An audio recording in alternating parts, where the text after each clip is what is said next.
नमस्कार सारा पाठशालाको आजको यस भिडियोमा तपाईँलाई स्वागत छ। आज यस भिडियोमा चाहिँ हामी नेपाल राष्ट्र ब्याङ्कको अधिकृत वित्तीयलाई 2081 8 महिना 7 गते भनेको गत वर्ष मङ्सिर 7 गते भएको परीक्षामा पूर्व योग्यता परीक्षामा सोधेका म्याथमेटिक्स अन्तर्गतका 20वटा प्रश्नहरूको हामी यस भिडियोमा सोल्युसन गर्नेछौँ। यो पेपरमा चाहिँ म्याथमेटिक्स चाहिँ कति नम्बरबाट सुरु भएको छ भने 36बाट म्याथमेटिक्स सुरु भएको छ। प्रदीपले एक ठाउँमा 5वटा बलहरू एक लहरमा मिलाएर राख्यो। यदि दुई सँगसँगै बलहरूको फरक 3/4 मिटर भने पहिलो र अन्तिम बलको फरक कति छ भनेको छ। तपाईँले डाइरेक्ट यसले 5वटा इन्टु 5 5वटा बल छ 5 गर्नु हो भने बिग्रिन्छ। एउटा बल, दुईवटा बल, तिनवटा बल, चारवटा बल, 5वटा बल छ अरे। यो सँगसँगैको बलहरू छ जति पनि यिनीहरूको डिस्टेन्स चाहिँ कति छ? यिनीहरूको डिस्टेन्स चाहिँ 3/4 छ। भनेको कतिवटा दूरी छ यो डिस्टेन्स कतिवटा छ? एउटा, दुईवटा, तिनवटा, चारवटा मात्र छ। यसलाई चाहिँ इन्टु 4 गर्नु पऱ्यो। 4 4 क्यान्सल हुँदाखेरि 4 4 क्यान्सल हुँदाखेरि 3 भयो। यसको एन्सर चाहिँ कति रहेछ? 3 मिटर रहेछ। Which of the following is not a prime number? कुन चाहिँ अभाज्य सङ्ख्या होइन भनेको छ। प्राइम भनेको अभाज्य भनेको भाग नजाने। त्यो इट्सेल्फ भन्छ, त्यो आफै र एकदेखि बाहेक अरूले भाग नजाने भनेको यो 49लाई 7ले जान्छ होइन। स्ट्यान्डर्ड इरोर भन्नाले के बुझिन्छ? Standard error refers to standard error होइन, स्ट्याटिकल इरोर। स्ट्याटिकल इरोर भनेको चाहिँ यो actual value minus estimated value हो। हामीले सुरुमा एउटा भ्यालु इस्टिमेट गर्छौँ र भरे फाइनल निक्लिन्छ। फाइनल निक्लेको भ्यालु चाहिँ यो इस्टिमेटेड भ्यालुभन्दा कति धेरै कति थोरै छ भन्ने कुराले चाहिँ स्ट्याटिकल इरोर देखाउँछ। त्यसपछि 39मा यो फ्याक्ट्रियल छ। फ्याक्ट्रियल भनेको चाहिँ 8को फ्याक्ट्रियल डिभाइड बाई 6को फ्याक्ट्रियल इन्टु 2को फ्याक्ट्रियल छ होइन। यो फ्याक्ट्रियल यो साइन आइसकेपछि चाहिँ यसलाई म्याथमेटिक्सको भाषामा फ्याक्ट्रियल भन्छ। यो चाहिँ परमुटेसन कम्बिनेसनको कन्सेप्ट हो। यो 8को फ्याक्ट्रियल भनौँ भने 8लाई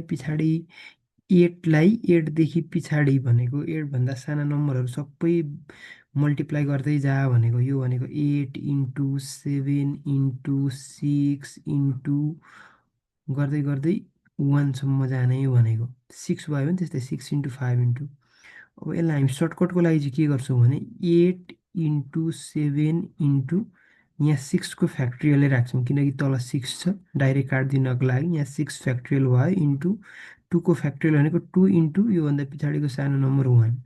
यो र यो क्यान्सल भयो। 2ले 8लाई 4 7 4 चाहिँ 28 होइन। यसको एन्सर 28 भयो। अब 40 find the probability of occurring square number or भनेपछि अर भनौँ भने प्लस एन्ड भनौँ भने इन्टु भन्ने सम्झिने। Square number or cube number well drawing a flash card from the set of the card number from 2 to 23। 2देखि 33सम्म लेखिएको सङ्ख्यापत्तिबाट नहेरिकन एउटा सङ्ख्यापत्ति थुत्दा वर्ग सङ्ख्या वा घन सङ्ख्या पर्ने सम्भावना कति हुन्छ? अब यो सम्भाव्यता प्रोबाबिलिटीबाट हो। यसमा चाहिँ तपाईँहरूले यो फ्रम छ नि, फ्रम र बिट्विन दुईवटा टर्म आउँछ यहाँनिर। अथवा यसमा हेर्नु 2देखि 33सम्म अथवा 2 र 33 बिच भनेर आउँछ कि यो 2 र 33को बिच भन्छ, एउटा सम्म भन्छ। सम्म भनेको फ्रम भयो होइन। यो भनेको चाहिँ यो 2 पनि इन्क्लुड गर्ने 33 पनि इन्क्लुड गर्ने भने हो। यदि यहाँ बिट्विन भनौँ अथवा 2 र 33को बिचमा भनौँ भने चाहिँ 2 र 33लाई इन्क्लुड नगर्ने भन्ने हो। यो कतिवटा नम्बर छ भनेर गन्न थाल्दा टाइम लाग्न सक्छ। तपाईँको सिधा थाहा पाउने भयो भने तपाईँले ठुलो नम्बरबाट सानो नम्बरलाई घटाउनुहुन्छ। यहाँनिर फ्रम भनौँ, फ्रम हुँदा यो दुइटै इन्क्लुड हुन्छ। दुइटै इन्क्लुड हुन्छ भने +1 गर्ने हो। यदि यहाँ बिट्विन भनेको भए चाहिँ हामी -1 गर्थ्यौँ। यो भनेको 33मा 2 जाँदा 31 भयो, यो 32 भयो, 32 भयो। हाम्रो टोटल चाहिँ 32 हुँदो रहेछ। अब यो बिचमा चाहिँ एउटा हामीले स्क्वायर नम्बर कुन कुन हुन्छ भन्ने थाहा पाउनु पऱ्यो। स्क्वायर भनेको एकको स्क्वायर एक एक परेन, हाम्रो दुईदेखि मात्र सुरु छ। दुईको स्क्वायर 4, तिनको स्क्वायर 9, चारको स्क्वायर 16, पाँचको स्क्वायर 25, छको 36 पुग्छ। तेत्तिसभन्दा माथि गएपछि चाहिएन। क्युब चाहिँ अब एकको क्युब एकै हो, एक परेन। दुईको क्युब 8 भयो, तिनको क्युब 27 भयो, र चारको चाहिँ कति हुन्छ, चारको क्युब 64 हुन्छ। त्यो कटेर गयो भने चाहिँ यति नै रहेछ। यो टोटल गन्ने हो। तर यसमा सुरुमा चाहिँ यो दुईटा कन्डिसनमा चाहिँ कुनै मिल्ने छ कि छैन? मिल्ने छैन भने सबैलाई गनिदिने, 1 2 3 4 5 6।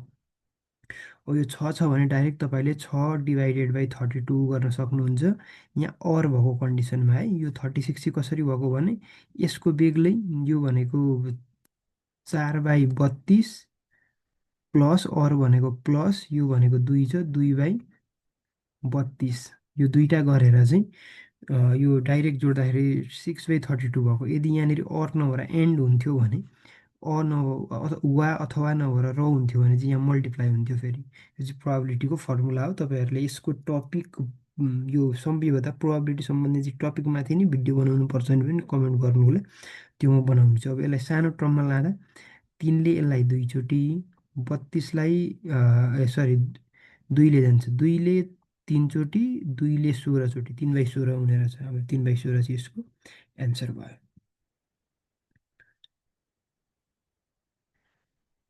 Question number 41।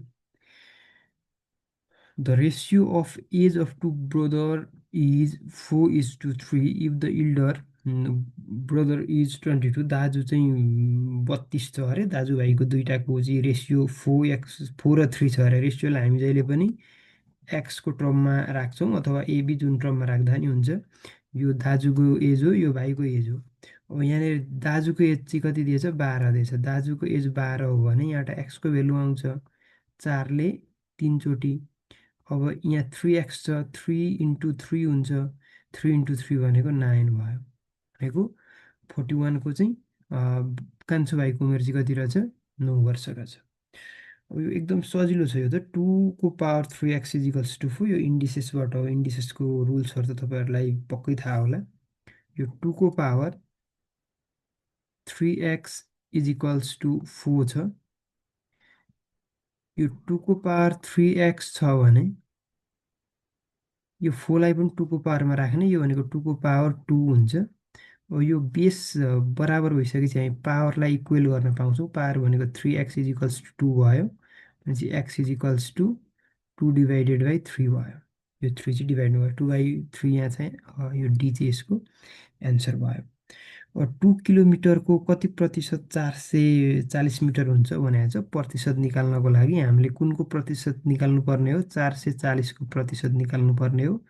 डिभाइड बाई कति, 2 किलोमिटर। 2 किलोमिटर भनेको 2000 मिटर भन्ने चाहिँ थाहा हुनु पर्यो। किनकि मिटर यहाँ भएपछि यसलाई पनि मिटर अथवा यसलाई किलोमिटर चाहिँ यसलाई किलोमिटर बनाउनु पर्यो। इन्टु पर्सेन्ट निकाल्न 100% त भइहाल्यो। अब यसलाई सल्भ गर्ने एन्सर त आइहाल्यो नि। यो दुईवटा जिरो र यो दुईवटा जिरो क्यान्सिल, यो जिरो र यो जिरो क्यान्सिल। 2ले 44लाई 22 चोटि काट्यो भने चाहिँ 22% हुने रहेछ। यो चाहिँ यसको एन्सर भयो। 44, x + y = 10 छ भने x² + y² = 58 छ भने xy को भेल्यु कति छ भने आज हामीले योबाट सल्भ गर्ने हो। यसलाई तपाईँलाई सुरुमा चाहिँ x² + y², यसको फर्मुला थाहा हुनुपर्छ। भनेको a² + b² भन्ने जुन हाम्रो टर्म छ, a² + b² को फर्मुला के हो भन्ने चाहिँ थाहा हुनुपर्छ। a² + b² को फर्मुला चाहिँ दुईवटा हुन्छ। दुईवटा फर्मुला के हो भने a² + b² = एउटा a + b को होल स्क्वायर माइनस 2ab हुन्छ, अर्को a - b को होल स्क्वायर प्लस 2ab हुन्छ। यो चाहिँ यसको दुईवटा फर्मुला छ यहाँनिर। अब कुन फर्मुला चाहिँ युज गर्ने हाम्रो यो कुन टर्म दिएको छ यहाँ प्लस दिएको छ भने हामीले प्लसको फर्मुला युज गर्नु पर्यो भने चाहिँ यसको फर्मुला के हुने रहेछ एक्स एबीको ठाउँमा एक्स वाई छ एक्स प्लस वाईको whole square minus 2xy equals to यसको यो इजिकल्स टू कति दिएको छ यहाँनिर 58 दिएको छ नि त होइन यो 58 दिएको छ भने यो पनि 58 हुन्छ अब यति भइसकेपछि यसको भेल्यु त हामीलाई दिएको छ एक्स प्लस वाईको भेल्यु कति छ 10 छ 10को स्क्वायर कति हुन्छ 100 हुन्छ माइनस 2xy इजिकल्स टू 58 भयो अब यसलाई हामीले माइनस 2xy गऱ्यौँ भने यो उता गएर घट्दाखेरि माइनस 42 हुन्छ minus minus cancel xy equals to 42लाई 2ले डिभाइड गर्दा कति हुन्छ 21 हुन्छ यसको एन्सर भनेपछि कति रहेछ 21 रहेछ 45 हेरौँ 45 चाहिँ म्याट्रिक्सबाट रहेछ मानौँ हामीसँग A matrix S R into S अर्डरको र B matrix M into N अर्डरको छ ती दुईवटा म्याट्रिक्सको उत्पादन एबीलाई परिभाषित गर्न सकिन्छ यदि र यो एबी कतिखेर गर्न सकिन्छ भन्नु कि यसले भनेको यसमा यो आर भनेको रो हो एस भनेको कोलम हो म्याट्रिक्स ए को लागि बीको लागि एम भनेको रो हो एन भनेको कोलम हो यसमा चाहिँ रो एन कोलमको कन्सेप्ट हुन्छ म्याट्रिक्समा यो म्याट्रिक्स सम्बन्धी तपाईँहरूलाई बेग्लै भिडियो चाहिन्छ अथवा यसको बारेमा चाहिँ बेसिक रुल्सहरू चाहिँ के हो भनेर तपाईँहरूलाई चाहिन्छ भने चाहिँ कमेन्ट गर्न सक्नुहुन्छ त्यो हामी छुट्टै भिडियो बनाएर पनि एउटा छोटो भिडियोमा नि कुरा गरौँला तर अब यसको लागि चाहिँ तपाईँहरूले सिम्पली बुझ्ने कुरा के हो भने जहिले पनि फर्स्टको कोलम भनेको यो दोस्रो अर्डर र पहिलोको चाहिँ रोसँग सेकेन्ड म्याट्रिक्सको रो र पहिलो फर्स्ट म्याट्रिक्सको कोलम चाहिँ इक्वल हुनुपर्ने भनेको एस इजिकल्स टु एम हुनुपर्छ जस्तो यस एउटा इक्जाम्पल दिएँ भने मैले एउटा एबिसिडी एउटा म्याट्रिक्स छ होइन यो म्याट्रिक्ससँग मल्टिप्लाई हुनको लागि मैले यहाँनिर एउटा म्याट्रिक्स राखेँ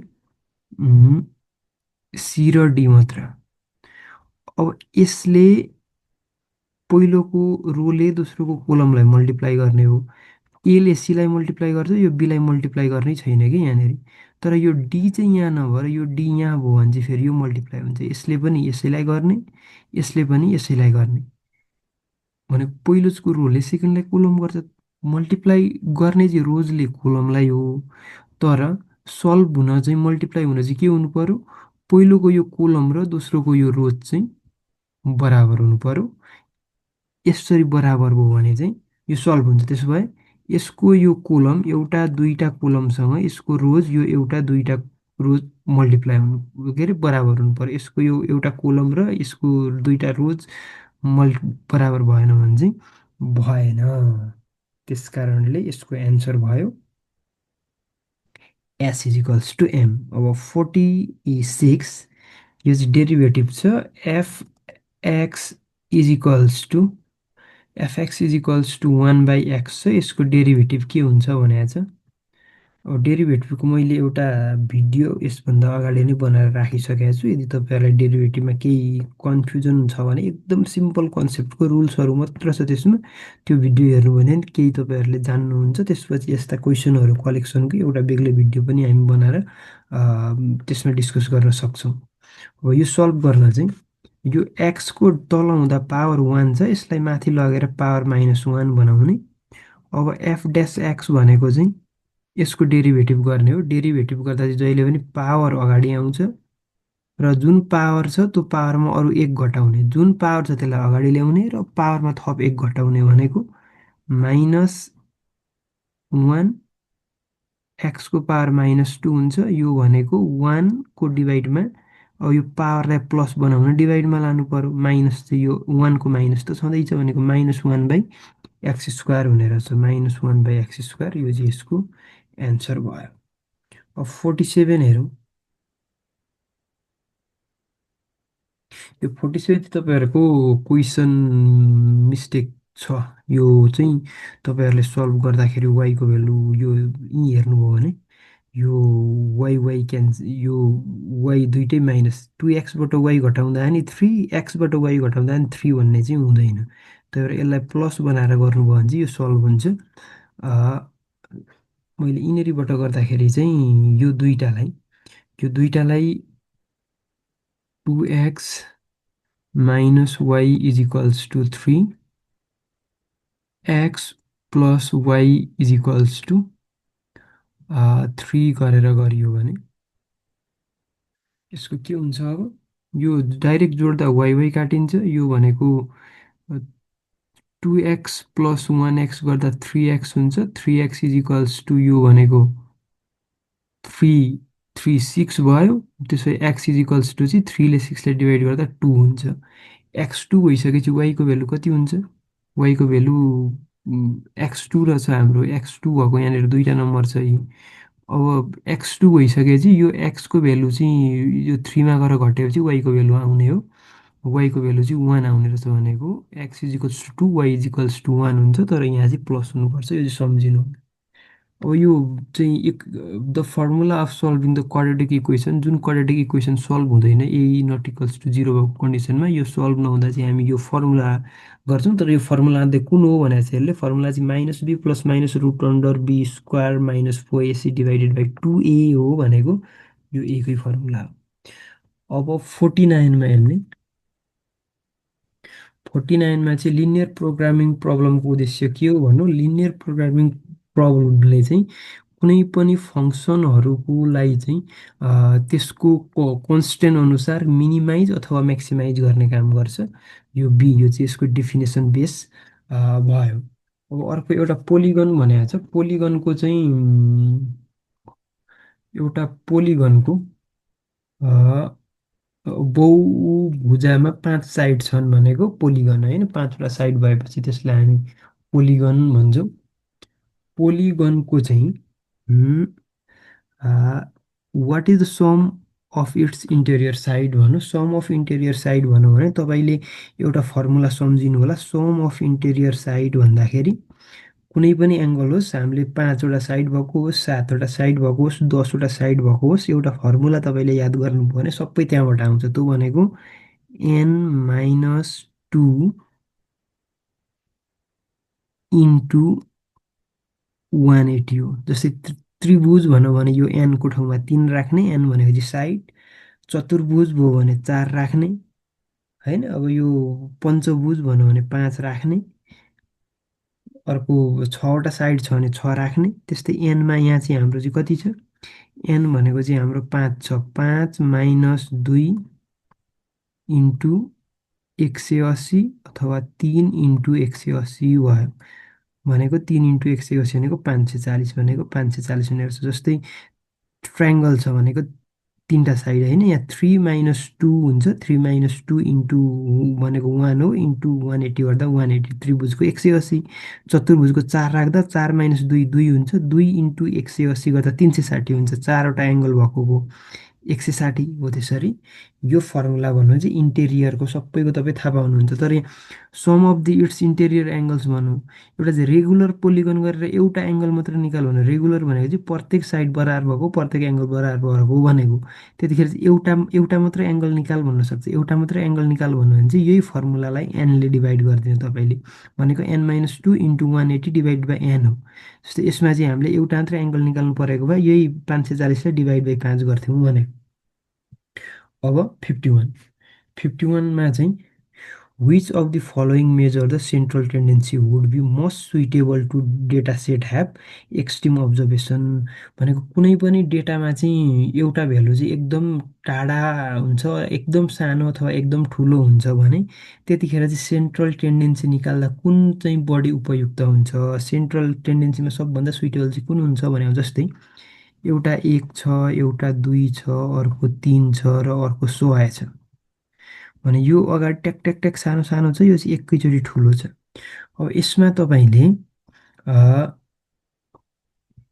मिन निकाल्नु भयो भने यो सबै जोड्नुहुन्छ भनेको 100 प्लस 6 100 छ डिभाइडेड बाई 4ले डिभाइड गर्नुहुन्छ। 4ले डिभाइड गर्दा यो कहाँ पुग्छ, यो भनेको 100को यो यताको पुरै तिनवटा नम्बर छोडेर चाहिँ अब सेन्ट्रल यो जुन डेटा छ डेटाको सेन्ट्रलमा आउँछ, सेन्ट्रलमा आउँदा त यो 2 र 3को बिचमा आउनु पर्थ्यो तर आउँदैन।